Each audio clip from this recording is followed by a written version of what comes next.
Black rock desert میں ہونے والا برننگ مین طرز کا فیسٹیول ایک دوسری کمپنی مانچسٹر شہر سے ذرا دور کروا رہی تھی۔ یہ فیسٹیول صرف ایک رات پر مشتمل تھا جو ایک بہت بڑے میدان میں ہو رہا تھا۔ وہ جاب سے گھر جا رہی تھی کہ این اسے لینے آئی۔ ویرا اسے پہلے ہی جانے کے لیے کہہ چکی تھی لیکن وہ نہیں گئی۔ وہ اپنے آپ میں اتنی گمسم سی ہو گئی تھی کہ نہ کسی سے بات کرنے کو دل چاہتا نہ ہی ملنے کو۔ چلو وہاں ساری یونی اکٹھی ہوگی، مرے جا رہے تھے سب وہاں جانے کے لیے۔ آلیان بھی ہوگا وہاں؟ اس نے پوچھا۔ ہونا تو ضرور چاہیے، آلیان بھی وہاں ہوگا یہ سوچ کر این کے ساتھ ہی آ گئی۔ 120 فٹ اونچا برننگ مین میدان کے این درمیان میں استیدا تھا۔ آس پاس آگ کے کئی کرتب ہو رہے تھے، ہر طرف آگ ہی آگ تھی۔ کوئی منہ سے نکال رہا تھا، کوئی ہاتھ میں لے کر اچھال رہا تھا، کوئی کمر کے گرد گھما رہا تھا۔ کہیں آگ کی سائیکل چلائی جا رہی تھی، کہیں آگ سے جلتی تنی رسی پر چلا جا رہا تھا اور کہیں آگ سے جلتے دائروں میں کلا بازیاں لگائی جا رہی تھی۔ ہر 10 قدم پر آگ ایک نئے انداز سے موجود تھی۔ رش بہت زیادہ تھا۔ وہ این اور این کی ایک دوست ساتھ ساتھ گھومتے رہے۔ وہ آلیان کو ڈھونڈ رہی تھی۔ این نے بھی منہ میں تیل ڈال کر آگ منہ سے نکالی اور ایسا کرتے اس کے بھووں کے بال صفائی سے صاف ہو گئے۔ کتنی پیاری لگ رہی ہو اب تم، ویسے بھی تمہاری بھووں پر 4 بال تھے، وہ بھی برداشت نہیں ہوئے تم سے۔ این کی دوست ہنسے جا رہی تھی۔ تم بھی کرو امرا۔ امرا نے نام میں سر لگایا۔ کب لگے گی اسے آگ؟ امرا نے پوچھا۔ 12:01 پر۔ یورپ والے بھی اچھے فارغ لوگ ہیں، پتہ نہیں کیا کیا کرتے رہتے ہیں، امرا نے تبصرہ کیا۔ سب بہت انجوائے کر رہے تھے لیکن اسے مزہ نہیں آ رہا تھا۔ دنیا انہی کھیل تماشوں سے سجی ہے امرا، این نے کسی بابے بڈھے کی طرح کہا۔ اچھا، ویسے تم آج کل کس جاپانی فلسفی کو پڑھ رہی ہو؟ امرا چڑ گئی۔ این نے دانت نکالے جو امرا کو اچھے لگے، چھوٹے چھوٹے بچوں سے۔ یہ تمہارے دودھ کے دانت ہیں نا؟ نہیں، دانت کے دانت، اس نے زیادہ دانت نمایاں کر کے کہا۔ بہت زیادہ چلنے لگی ہے تمہاری زبان۔ امرا ہنسی دی۔ بالکل جیسے تمہاری سائیکل چلتی ہے۔ امرا کی نظریں کار پر گئیں جو منہ سے آگ نکال رہا تھا۔ آگ کو آگ لگا رہا ہے، خدا کرے آگ ہی لگ جائے۔ این کار کے پاس جا کر کھڑی ہو گئی۔ کار کافی کرتب دکھا رہا تھا آگ سے۔ لوگوں کی ایک بڑی تعداد اسے دیکھ رہی تھی۔ سائی بھی اسے وہیں مل گیا۔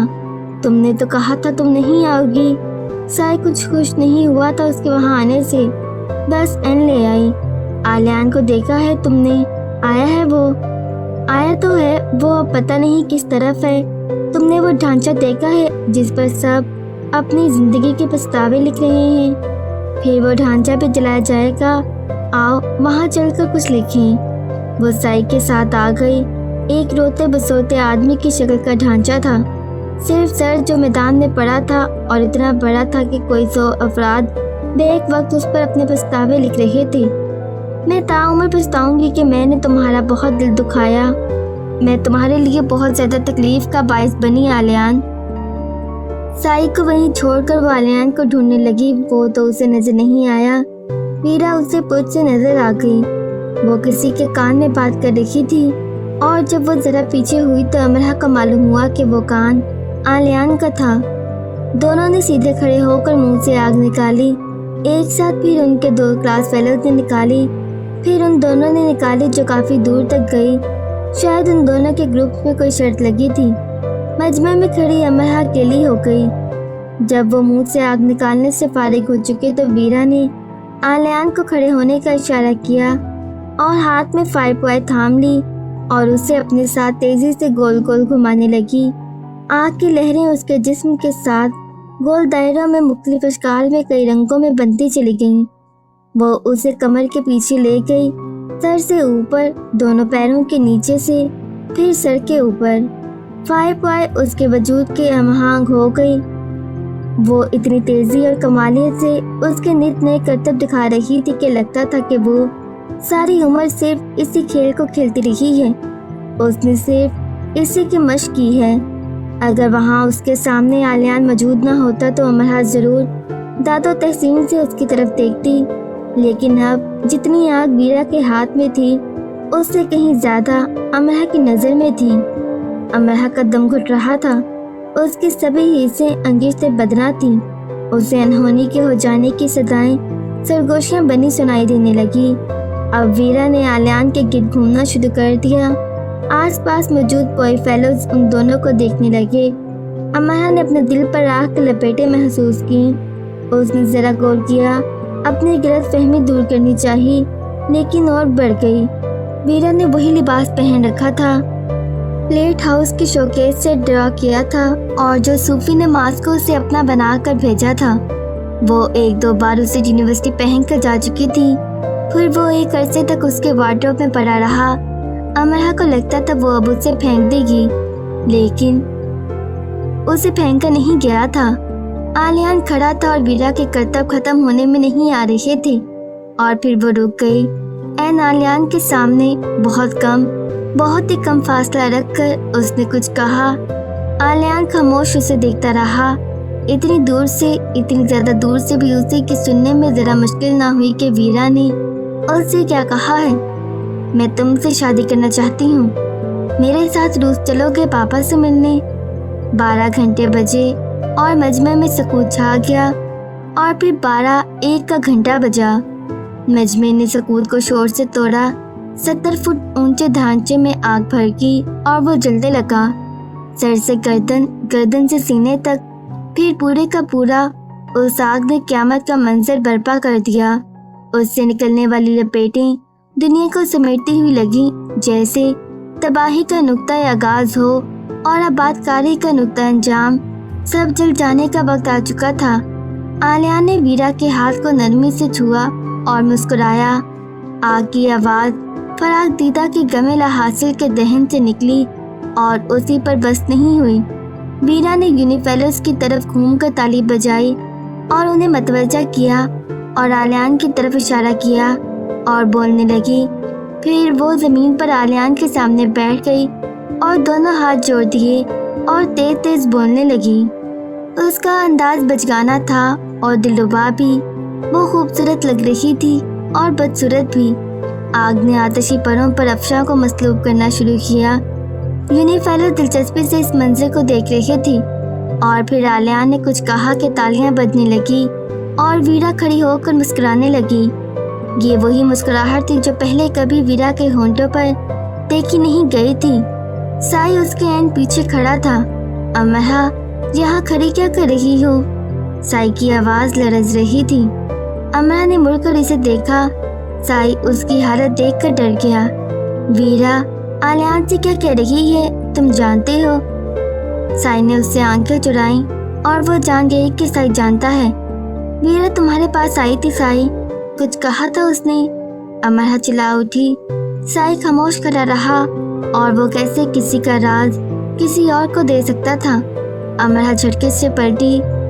जिंदगी में सबको आगे बढ़ना होता है अमरहा, साई ने नरमी से कहा। अमरहा के आंसू जमीन पर गिरने लगे जहां अलाव ही अलाव दहक रहे थे। तो आलियान वीरा के साथ आगे बढ़ रहा है। कहानी का ये वो मोड़ था जो उसके दिल की आंख से ओझल था। अगर हम कुछ नहीं पा सकते तो जाहिर है उसे कोई और पा लेता है। साई के लिए मुश्किल तर हो गया उसकी तरफ देखकर बोलते रहना। अफशा कैसिंग खुद को भी आतिशी परों के सुपुर्द किया। अमरहा तेजी से आगे बढ़ गई। कहाँ जा रही है अमरहा? साई उसके सामने आया। घर। वो साई को पीछे छोड़ते आगे बढ़ी। इतनी जल्दी? देखो अभी तो बर्निंग मैन जलना शुरू हुआ है। उसने उसका दिल बहलाने की अपनी से कोशिश की। वो तो कब का जल चुका। वो और आगे बढ़ गई, रश को परे करती हुई रश से परे होती हुई। साई उसके पीछे लपका, लेकिन उसकी रफ्तार के साथ उसे पा न सका। एक चिंगारी उड़ती हुई कहीं से आई और उसके फर्शे दुपट्टे पर गिर गई। ये तो होना ही था, वो बड़बड़ाई। क्या ये होना था? वो कराही। वो सारी यादें जहन से खुरच डालेगी, सिर्फ इस एक मंजर को जहन से मिटाने के लिए जो उसने अभी अभी देखा था। वीरा और आलियान और वीरा। वो उसे पसंद करती थी, वो ये जानती थी। वो उसे शादी के लिए पसंद करेगी, वो ये नहीं जान पाई। अमरहा तुम्हारा दुपट्टा, این چلائی۔ اس کے دوپٹے کا فرشی پہلو آگ پکڑ چکا تھا، اس کے بال بھی پیچھے سے جل چکے تھے۔ کیا ہوا نظر نہیں آ رہا؟ این اس کا دوپٹہ زمین پر رگڑ رہی تھی۔ آ رہا ہے نظر، جل گئی ہوں میں۔ سب ہاؤ واؤ کر رہے تھے، چنگاریاں اڑ رہی تھیں، ہر طرف آگ ہی آگ تھی۔ امرا سنو، کیا ہوا ہے تمہیں؟ این نے اس کی حالت پر غور کیا۔ اسے جواب دیے بغیر وہ چلی آئی۔ آگ سے بھرے میدان کو پار کر کے اس سے باہر نکل کر اسے ٹیکسی کے لیے دور تک چل کر جانا تھا۔ وہ لمبی سڑک پر پیدل چلنے لگی۔ اس کی پشت پر برننگ مین ایستادہ تھا۔ اسے لگا وہ ہاتھ اٹھا کر اس کی طرف اشارہ کر رہا ہے۔ وہ دیکھو، وہاں بھی کوئی جل رہا ہے اور مجھ سے زیادہ جل رہا ہے۔ وہ مجھ سے پہلے جل کر راکھ ہو جائے گا۔ اسے پیدل چلنے میں کوئی قباحت نہ ہوئی، کیونکہ اسے معلوم ہی نہیں تھا کہ وہ کیا کر رہی ہے۔ اس کے محسوسات چلا رہے تھے کہ اس نے دیر کر دی۔ اس کی آنکھ کی پتلی اسے بار بار چند مناظر دکھا رہی تھی۔ وہ جھک کر اس کا ماسک اٹھا رہا ہے۔ ویرا اس کے آگے کھڑی ہوئی ہے۔ وہ ہزاروں کے پریڈ میں اسے ڈھونڈ رہا ہے۔ وہ ہزاروں کے مجمع میں ویرا کا ہاتھ نرمی سے تھپک رہا ہے۔ وہ اس کے کمرے کی کھڑکی سے کود رہا ہے۔ وہ اسے کھڑکی سے رخ موڑے جا رہا ہے۔ دور، بہت دور، وہ بہت دور جا چکا ہے۔ اور یہ رات کے آخری پہر کا قصہ ہے۔ آنسو ٹپ ٹپ اس کی آنکھوں سے گرنے لگے۔ اس نے باکس کھولا اور سب سے پہلی چیز جو اس کے ہاتھ میں اٹھانی چاہی وہ رول ہوا کاغذ تھا۔ اس نے اس کا ریبن کھول کر اسے اپنے سامنے پھیلا لیا اور گھٹنوں کے بل نیچے ایسے بیٹھ کے جیسے عقیدت کے پیش نظر ایسا کرنا لازمی تھا۔ سویڈن جاتے میں نے ٹرین میں بیٹھے بیٹھے اسے بنانا شروع کیا تھا۔ پھر جہاں جہاں میں گیا یہ میرے ساتھ رہی۔ میں نے ہر خوبصورت جگہ رک کر اس کی نوک پلک سنواری۔ دریا کے ساتھ ساتھ چلتے میں نے ان بیلوں میں رنگ بھرے۔ چاروں طرف پہاڑوں میں گر کر مجھے ان بیلوں پر پھول بنانے کا خیال آیا، اور ہزاروں کے ہجوم میں گھومتے میں نے اس کے ہیڈ کے گرد ریبن لپیٹ دیا۔ اور یہ زمین کو چھوتی پوشاک دیکھو۔ میں نے یہ سوچنے اور فیصلہ کرنے میں کافی وقت لیا کہ یہ زمین کو چھوئے گی یا نہیں۔ اور کیا تم نے کبھی پھولوں کو کمر کے گرد لپیٹا ہے؟ دیکھو اس فراک پر کمر کے گرد لپٹے یہ کیسے لگ رہے ہیں۔ اس کے ہاتھ سے بنا اسکیچ ان دونوں کے درمیان رکھا تھا، اور وہ دونوں برف کے ڈھیر پر بیٹھے تھے۔ وہ ایک ایک جزیات پر انگلی رکھ رکھ کر بتا رہا تھا کہ کہاں اور کیسے اس نے کیا کیا بنایا۔ اگر وہ نہ بھی بتاتا تو اسکیچ اپنی زبان سے اسے سب بتا رہا تھا، جس میں مانچسٹر یونی کی عمارت کا دھندلا منظر تھا، اور جس کے در دیوار سے زمین سے پھوٹتی پھولوں سے لدی دلکش رنگوں والی بیلیں لپٹی تھیں، جیسے وہ قدیم لیکن بار بار دہرائی جانے والی داستان کی شاہی ریاست کا محل ہو۔ ایک لڑکی جس کے پس منظر میں یہ سب تھا، زمین کو چھوتی پوشاک جو کمر سے چست اور پھولوں سے لپٹی تھی۔ اس کا ہاتھ گول ہیڈ کے کنارے پر تھا جو اٹھے ہوئے سر سے گرنے کے قریب تھی۔ لڑکی کے لمبے بال اس کی پشت پر بکھرے اس کے قدرتی حسن کی گواہی دے رہے تھے۔ وہ امرا تھی۔ کیسی ہے؟ اس نے بہت شوق سے پوچھا، اس کے خیال کے متعلق جس کی کہانی وہ بنا کر لایا تھا۔ اچھی ہے، تم ذرا تفصیل سے دیکھو۔ اسے جیسے مایوسی ہوئی۔ اس کی بنائی کہانی میں چھپی کہانی پڑھی کیوں نہیں جا رہی آخر؟ بہت تفصیل سے دیکھ چکی ہوں۔ اس نے لاپرواہ نظر آنے کی کوشش کی۔ تصویر میں یونیورسٹی کے اندر سے ایک تقریباً نہ نظر آنے والا سایہ لڑکی کی طرف بڑھتا نظر آ رہا تھا، جو پھولوں اور بیلوں کا حصہ لگتا تھا اور جسے پہلی نظر میں دیکھا نہیں جا سکتا تھا۔ امرا نے خود کو دیکھنے سے پہلے اس شخص کو تصویر میں دیکھ لیا تھا۔ وہ علیان تھا جس پر اس نے انگلی نہیں رکھی تھی، اور امرا نے نظر رکھ لی تھی۔ اسے ایک پل لگا تھا سب سمجھنے میں۔ وہ سب جان گئی کہ وہ اس کی کھڑکی کے نیچے کھڑا مسکرا کیوں رہا ہے، وہ یونی میں اس کے پیچھے پیچھے کیوں رہتا ہے، وہ کہیں سے بھی گزرے وہ سامنے کیسے آ جاتا ہے، وہ شو اسٹور میں اس کی منت کرنے کیوں آیا تھا کہ وہ اس کے ساتھ چلے۔ مانچسٹر میں پہلی برف باری دیکھتے ہی، اسے اپنے چاروں طرف محسوس کرتے ہی، برف پر گر کر بیٹھتے ہی اس نے سب جان لیا تھا۔ اس کے ہاتھ میں اس کی ہر جنبش، ہر جملے کا جواب آ گیا تھا۔ वो कहानी समझ चुकी थी जो अभी समझाई ही नहीं गई थी। उसी वक्त वो 2 हिस्सों में तकसीम हो गई। वो अपने पीछे उसके कदमों की चाप ना सुनती तो बेचैन हो जाती। वो सामने ना आता तो कोई और सामने आता, उसे अच्छा ना लगता। वो उसे ढूंढ ना लेता तो वो खुद को उससे करीब जवा ले जाती कि वो उसे ढूंढ ले। जिस जगह वो उसे हाय कहने के लिए खड़ा होता, उस जगह को वो बहुत दूर फासले से ही अपनी नज़रों में रख लेती और उस पर नजर पड़ते ही वो पुरसुकून हो जाती। वो फासलों से उसे देखती और करीब जाने पर लापरवाह बन जाती। ये पहला हिस्सा था एक ऐसी लड़की का जिसे ये सब अच्छा लग रहा था, या जिसमें वो खुद को बेबस पाती थी कि बस इसे यही तो करना है। और एक दूसरा हिस्सा था उस लड़की का जो खौफजदा थी, उस ख्याल से जो उसका ज़हन उसे सुनाता रहता था कि उसे लौटकर वापस जाना है और अपने साथ वो उसे नहीं ले जा सकेगी, क्योंकि वहाँ कोई उसका खुले दिल से इस्तकबाल नहीं करेगा। वो उस तस्वीर की तफसीलात भी जान गई थी। वो उसे बता रहा था कि उसके आने से उसकी दुनिया बदल गई है, रंगों और फूलों से सज गई है। तुम्हारी आंखों की चमक मेरी दुनिया की हर चीज़ को मुनव्वर कर रही है। इसीलिए वो तो सूरज को देख रही थी और वो उसे देख रहा था। उसने उस तस्वीर को उन सब खूबसूरत जगहों पर बैठकर बनाया था जहाँ जहाँ वो चाहता था कि वो उसके साथ हो। वो उसे साथ ले गया था।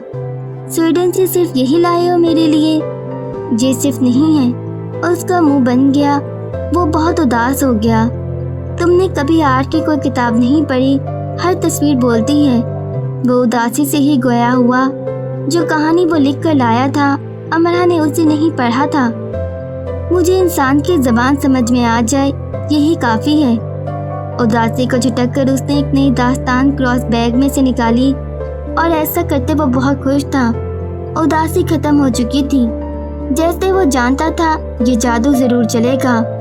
वो एक लकड़ी का पुल था जो बहुत बड़ी झील के ऊपर बना था। पुल के उस तरफ एक लड़का खड़ा मुंह पर हाथ रखे किसी को आवाज़ दे रहा था। पुल के दूसरी तरफ जंगल और पहाड़ थे। एक दरख्त के पीछे एक लड़की अपनी हंसी दबाती छुपी खड़ी थी। वो कितनी ज़ुबानें और दास्तानें अपने साथ लाया था। वो उसे क्या कुछ सुना रहा था, क्या कुछ बता रहा था। जैसे ही उसने खुद के और अपने दरमियान उस मॉडल को निकाल कर रखा, अमरा ने अपना सांस गुम होते पाया। तो क्या वो अभी भी उससे सवाल कर देगा और उसे इनकार कर देना होगा जैसा कि उसने सोच रखा था? ये ख्वाब इतनी जल्दी खत्म हो जाएगा, फिर वो ऐसे उसके पास नहीं रहेगा। ये किस बच्चे के लिए लाए हो? उसने संगदिली से उसका ख्वाब तोड़ दिया। बच्चे? वो देर तक हैरान रहा और जैसे उसका नन्हा सा दिल भी टूट गया। तो ये खिलौना नहीं है? उसने मजीद उसका दिल तोड़ दिया। वो उसकी मशक बहुत पहले से ही करती रही। नहीं, ये एक तस्वीर की अमली सूरत है अमरा। इसे छुआ जा सकता है, समझा जा सकता है और बदला भी जा सकता है। देखो, पुल के इस तरफ खड़ा ये लड़का उस लड़की को आवाज़ दे रहा है जिसके साथ उसे मछली का शिकार करना है, या झील के पानी में पैर डुबो कर बैठना है और सूरज को चढ़ते और ढलते देखना है, या जंगल की तरफ हाथ पकड़ कर ले जाना है और तितलियों के पीछे भागना है। तो खिलौना ही तो हुआ ना। तितलियों के पीछे बच्चे ही तो भागते हैं। बच्चे नहीं अमरा, मासूम दिल तितलियों के पीछे भागते हैं। क्या तुम्हारा दिल नहीं चाहता सारा मैनचेस्टर तुम्हारा लाहौर, ये हमारी दुनिया हर रंग की तितलियों में घिर जाए और फिर साथ में हम इनमें घिर जाएं? वो हमारे साथ उड़े, हमें अपने साथ उड़ाएं। तुम बिजनेस के स्टूडेंट हो ना आलियान? मेरा दिमाग बिजनेस का स्टूडेंट है, दिल नहीं। तुम कितनी मामूली बातें भी नहीं समझती। चलो कोई बात नहीं, मैं तुम्हें हर बात तफसील से समझा सकता हूँ। उसने हौसला नहीं हारा। हर बात वो तफसील से समझ चुकी थी। उस वक्त वो यही चाहता था ना कि पुल के उस तरफ खड़ा आलियान जो उसे आवाज़ दे रहा है, तो उसकी आवाज़ पर वो दरख्त के पीछे से निकल कर चलती उसके पास आ जाए और कहे, लो मैं आ गई। तुम अपनी बेसुरी आवाज़ को थोड़ा सुरीला करके आवाज़ नहीं दे सकते? जब तुम मेरे पास नहीं होती तो ये बेसुरी हो जाती है। अब सुनो, क्या इसमें सुर आए? हाँ, अब कुछ बेहतर है। हेड को सर पर जमाए वो उससे आगे चली गई। तुम्हारी टोकरी में क्या है? वो उसके पीछे आएगा, जरूर आएगा। चेरी वो मुड़े बगैर अदा से कहेगी। इतनी कम चेरी, उसे सिर्फ बात करने का बहाना चाहिए होगा। मैं इतनी ही खाती हूँ, तुम्हारे लिए नहीं लाई मैं, लेकिन मैं तो तुम्हारे लिए लाया हूँ। वो लेने से ज्यादा सेब देने पर तैयार रहेगा। क्या? अब वो पलटेगी, उसे देखेगी। ये उसने मुट्ठी खोल दी और तितली उड़ती हुई उसके सर पे से गुजर गई। वो समझ गई कि वो क्या सोचता है। तितलियों के पीछे भागने का बहाना करते, दरअसल उसके पीछे भागना उसे तितलियां नहीं चाहिए थी, उनके पीछे भागती अमरहा चाहिए थी। उसे मछलियों से मतलब नहीं था, उसे उसके साथ बैठने से गर्ज थी। उसे फूल अच्छे लगते थे अगर वो उसकी पोशाक में गुंदे हों, उसकी कमर से लिपटे हों या उसके सर पर ताज की सूरत रखे हों। ये जो तुम्हें खिलौना लग रहा है अमरहा, जिस दिन ये तुम्हें खिलौना न लगे मुझे बताना। अच्छा, तुम क्या करोगे? उसका दिल डूब गया। जिस दिन इसे समझने की समझ ले आओगी, उस दिन ये सवाल नहीं करोगी। और अगर मुझे कभी समझ में ना आई तो? अपने खौफ को उसने जबान दी। ऐसा होना मुमकिन नहीं। ये फिर कोई बददुआ ही होगी जो तुम्हारी अकल को दी गई होगी। बददुआ उसकी अकल को नहीं, किस्मत को दी गई थी। उसने दरख्त के पीछे खड़ी लड़की को ले जाकर उसके साथ खड़ा कर दिया। दोनों को झील के किनारे बिठा दिया। सूरज ढलने लगा। वो वहीं बैठे रही। वो ये चाहता था तो वो भी यही चाहती थी, लेकिन उसका चाहना वो बंद कमरे में एक अमली तसव्वुर के साथ ही कर सकती थी। उसने माना कि वो एक नहस वजूद है। वो आलियान के लिए नहूसत लेकर आई थी, एक ऐसे शख्स के लिए जो बच्चों से ज्यादा मासूम था, जो उसके लिए नित नई कहानियां बुनता था। और ऐसा करने के लिए वो कितनी ही रातें जागता रहा होगा। वीडियोस देखने के लिए हमारे चैनल को सब्सक्राइब करें और बेल आइकन पर क्लिक करें।